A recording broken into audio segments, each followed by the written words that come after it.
Welcome to The New Paradigm for Mankind, a weekly discussion between Lyndon Larouche and his scientific associates, in which we investigate the true nature of the creative human mind and the ideas necessary for the progress of mankind.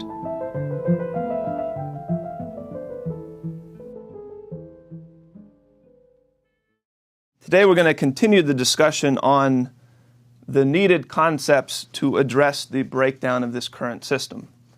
And Cody's going to open it up for us today with, I think, some useful discussion on the difference between what will be a form of insanity in terms of responding to the crisis conditions being imposed upon us by the breakdown of the system versus bringing forward a new positive concept of what is the future that mankind needs to create to actually transcend this breakdown, and where we find the scientific basis, the principles underlying this needed future mankind must create. And so with that, I think Cody's ready to open it up and bring us the discussion here. Yeah, so what we want to do is start to dispel some of these myths about the way economies work and the responses to the crisis. I think first off, it's important to note that from the standpoint of the oligarchical perspective, the collapse of the system is an intended effect. I mean, they've always had the intention to bring about massive reductions in population, reductions in living standard, and go back to a feudal type of order. And they've created a system that would produce exactly that kind of effect. Now, many of the axioms that they've introduced have been accepted by their dupes, who are willing to act really as abiding Nazis in pushing through these policies. But unfortunately, much of the general population has also come to accept a number of these axioms and are willing to accept the kinds of consequences that unfold from these axioms. And we're talking about the kind of discussion now going on with austerity, massive budget cuts, where the discussion is, well, we don't have enough to go around. People are getting older. They're drawing more on the resources. And since we all accept that there are limits to growth, there are limits to resources, well, we're just going to have to go through with these necessary kinds of cuts. And so now it's reached the point of insanity where you've got even Democrats going along with the president explicitly on the idea that we now have to start to cut major entitlements like Social Security, like Medicaid and Medicare, all in the name of balancing the budget. And that though we may not like it, it's unavoidable. That's the idea that's pushed. Now, we saw this expressed by a guy who is not a fool, but really is malicious.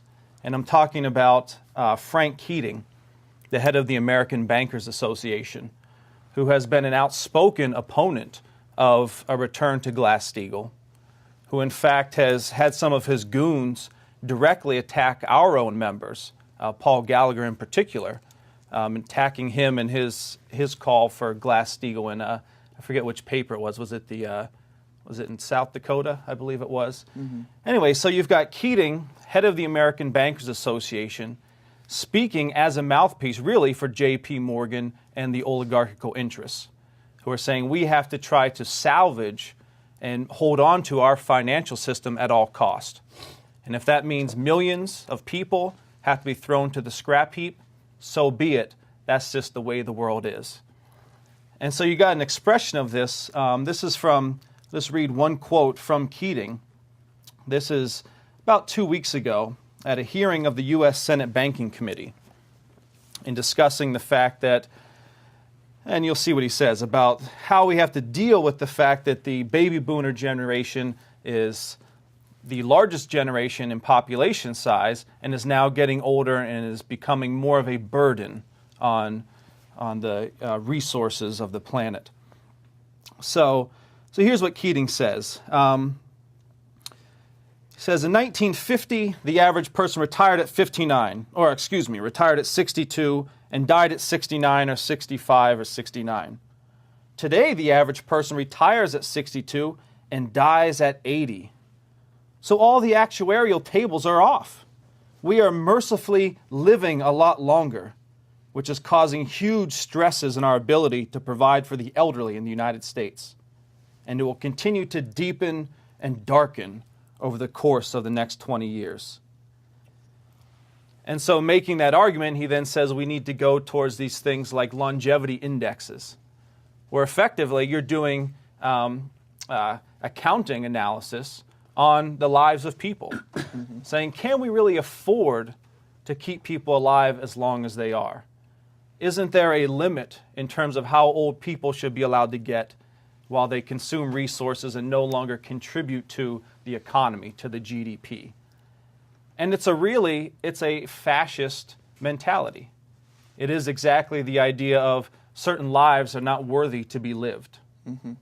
It's the same kind of mentality which is behind Obamacare, where they start to put in these regulations. Yes, we're going to, quote unquote, expand health care to everybody, but we're going to expand it more to the effect of creating a control over the lives of our population, where we start putting in restrictions on what kind of health care you're going to get.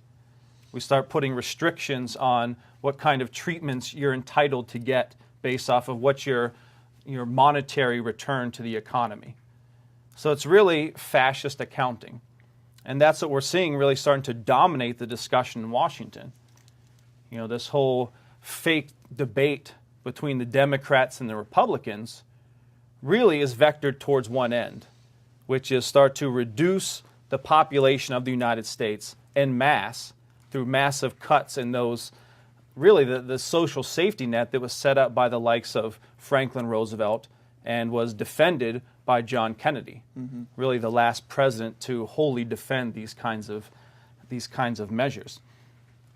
Now, it's really an absurd idea, because if you look at the history of mankind, that's been the trend always. We're always living longer. We're always increasing the living standard, increasing the population density. That's the nature of human growth. And so at any point, with this kind of mentality, you could have stepped in and said, oh, we've got to cut it off. People are now living to be 50 years of age. That's much, much too old, right? Your usefulness to society ends at whatever, 35, when you can no longer run down an ox or something like that. So you could have, with this mentality, always said, oh, now here's where we need to cut it off. Right? Cost-benefit analysis says that we can't support people over the age of 45. Or women, once they've given birth to their third child, let them die because they're no longer a use to the tribe or something. And so it's really been, it's an insane idea. So if you look here, this just shows you population growth in Europe. What's actually been the trend? Well, we've always had growth, and really you had an explosion in population density, and life expectancy, really coming out of the Renaissance period, which should start to give you an indication of what really is behind human economic growth. That human economic growth is not simply a function of resources or anything physical in that sense, but it's a function of the creative powers of the human mind. And so at the Renaissance, when you had an explosion of science, an explosion of culture, new ideas being introduced about the nature of the nation state itself, with figures such as Nicholas of Cusa, right? You see those kinds of ideas are what actually drive this kind of growth. And this is actually a natural process. But of course, at any point along here, with this kind of oligarchical mentality, and they did do this, you could have always stepped in and said, oh, now we've reached the limit. Now, the inverse of this is what happens whenever we fail to introduce higher forms of energy flux density. Whenever we actually go along with a kind of oligarchical system, the monetarist system that we've had of late. And so here what you see, this is what's known as the triple curve collapse function that Mr. Larouche had developed,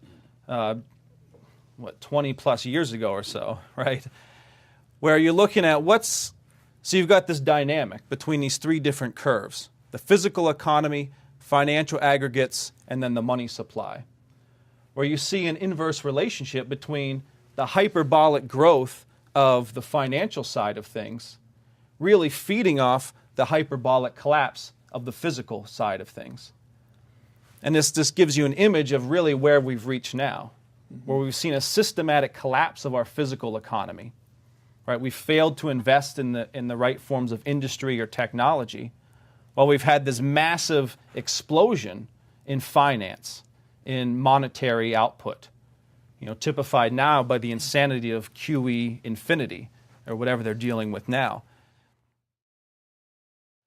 Well, here you see the changes in the type of the share of the workforce in different sectors.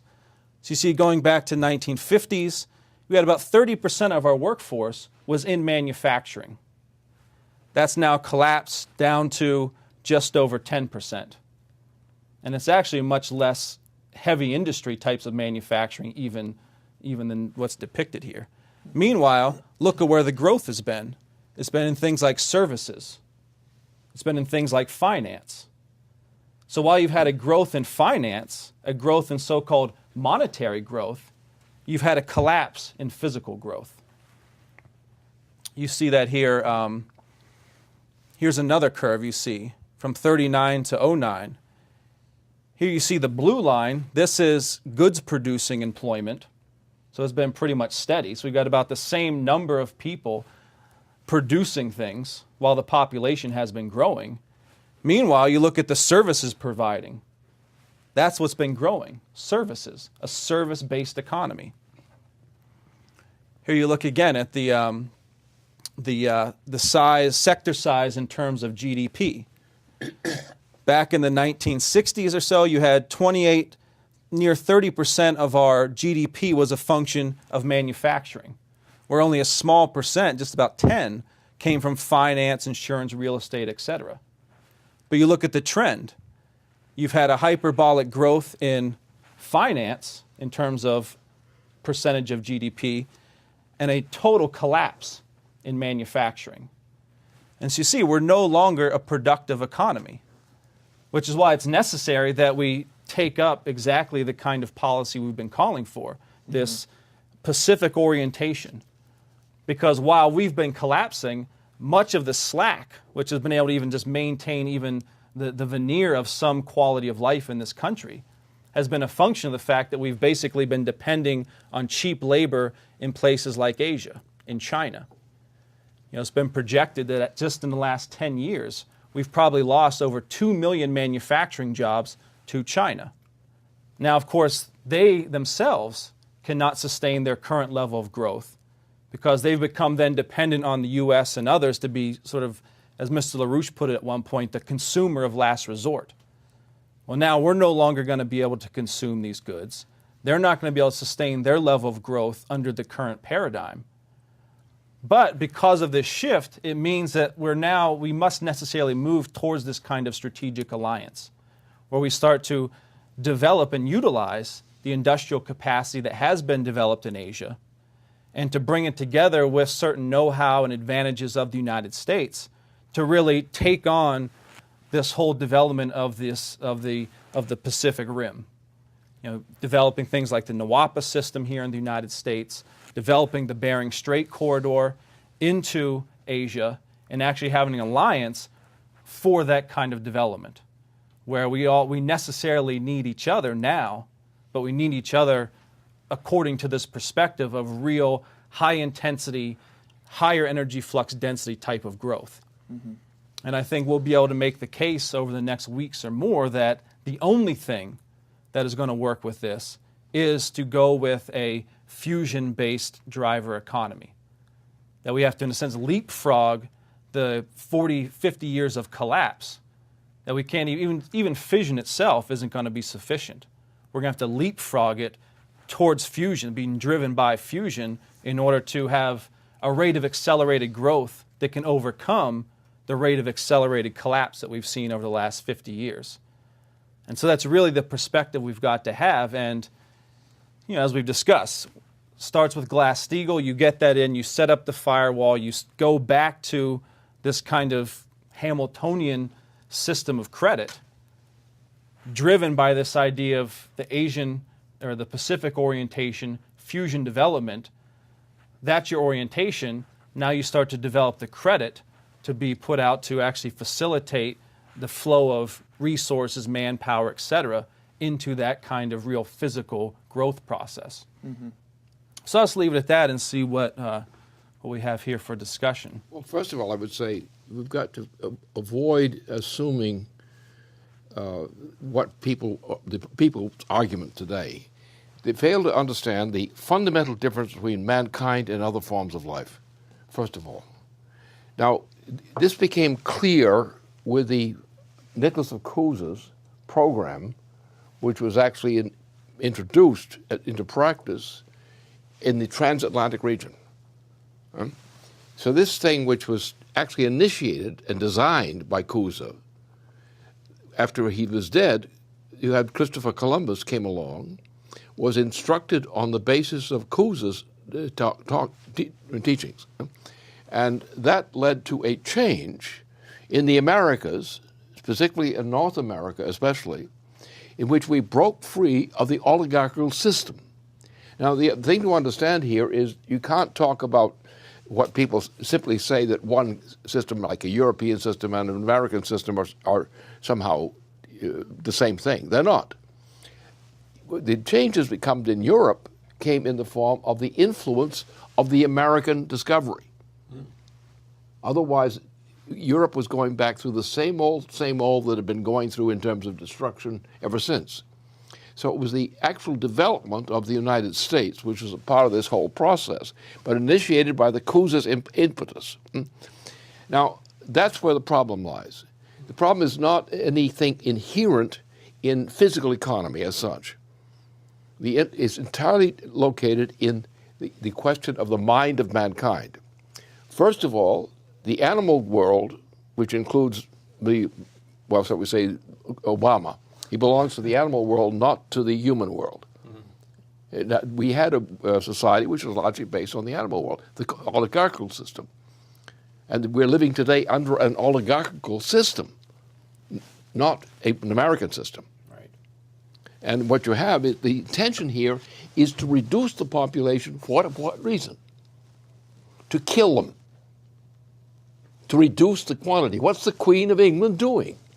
She is specifying a reduction of the human population from 7 billion persons to a rapid decline into 1 billion persons. And that's mainly for the Earth. So all these things have nothing to do with practical considerations. They're purely ideological considerations.